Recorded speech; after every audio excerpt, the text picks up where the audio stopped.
Love को most discuss topic बोला जाए तो गलत नहीं होगा। फिल्में, पोइट्रीज और न जाने कितने किताबें लिखने के बाद भी लव अनडिस्कवर्ड ही है। तो आज हम देखेंगे कि ये लव होता क्या है और फिलोसॉफी इसे कैसे डिफाइन करती है। पर उससे पहले लव को थोड़ा फील कर लिया जाए।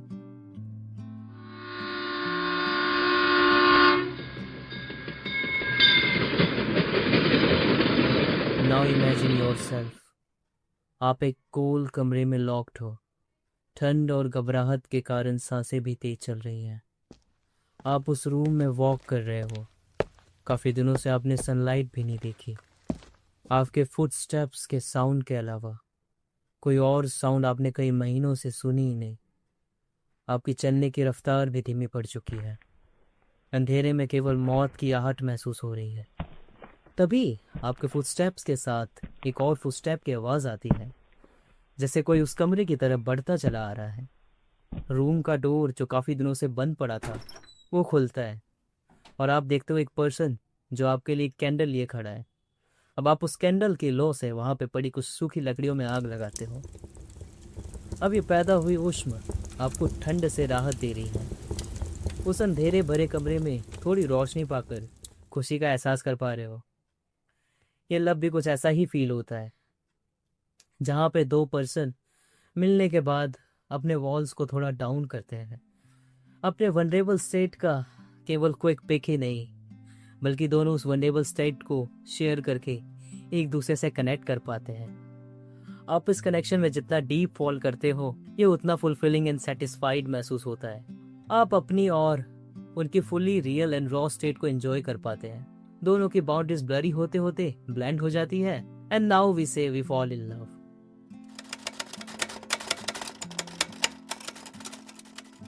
Bell hooks, the legendary feminist scholar, कहती हैं कि अगर हम लव को एज अ वर्ब यूज करें तो हम बेटर लव कर पाएंगे। हमें सिखाया गया है कि रोमांटिक लव सबसे सुप्रीम होता है, लेकिन हुक्स इस फ्रेमवर्क को राइटफुली क्रिटिकल मानती हैं। वो सब तरह के लव की बात करती हैं, चाहे वो रोमांटिक हो या फिर प्लेटोनिक रिलेशनशिप्स। अगर हम सिर्फ रोमांटिक और सेक्सुअल लव को प्रिविलेज देंगे तो हम टॉक्सिक सिचुएशंस के लिए खुले रह जाते हैं और दूसरे लोगों से लव रिसीव भी नहीं कर पाते।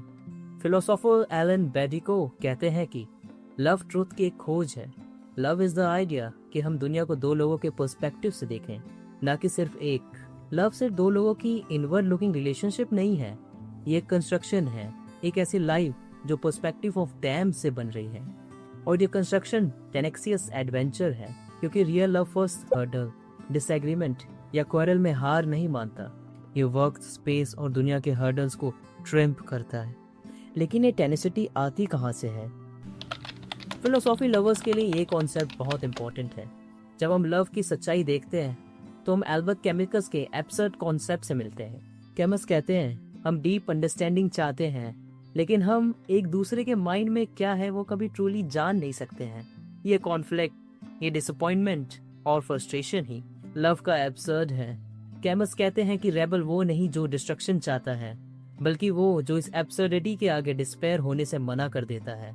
इसका मतलब है कि हम फेरी टेल नोशन को रिजेक्ट करें और लव को जैसा वो है वैसे ही इम्ब्रेस करें।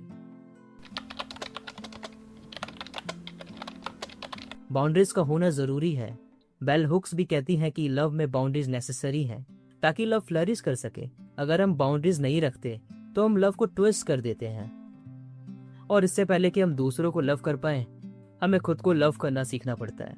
Stick nice stick nice stick. Nietzsche कहते हैं कि सेल्फ क्रिएशन और सेल्फ मास्टरी प्रीरिक्विजिट है मैच्योरिटी और ऑप्टिमम ह्यूमन फ्लरिशिंग के लिए। उनका आइडिया है amor fati, love of one's fate. Love in this raw state demand self honesty.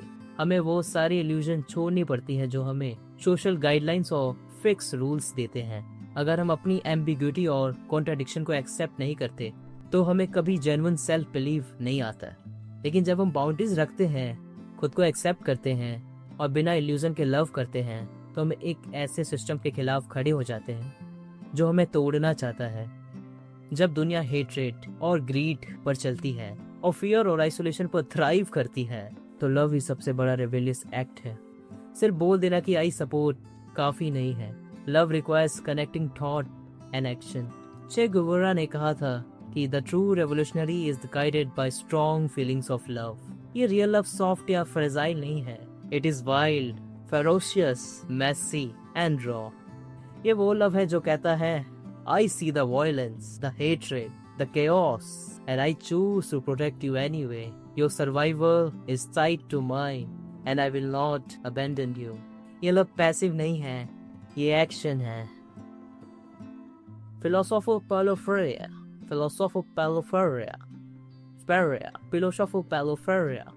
जिन्होंने pedagogy of the oppressed लिखी, ने कहा कि लव को आर्म्ड होना चाहिए। Oh, fighting love to denounce and to announce. बिना लव के डायलॉग होलो हो जाते हैं। Love is the foundation of dialogue और डायलॉग इटसेल्फ। इस लव की definition 19th century Russian literature में भी दिखती है, जैसे दोस्तोयेवस्की के द ब्रदर्स कारामाज़ोव में, जब क्राइस्ट ग्रैंड लिंक्विस्टर को कॉन्डेमेंटेशन के बदले किस करते हैं।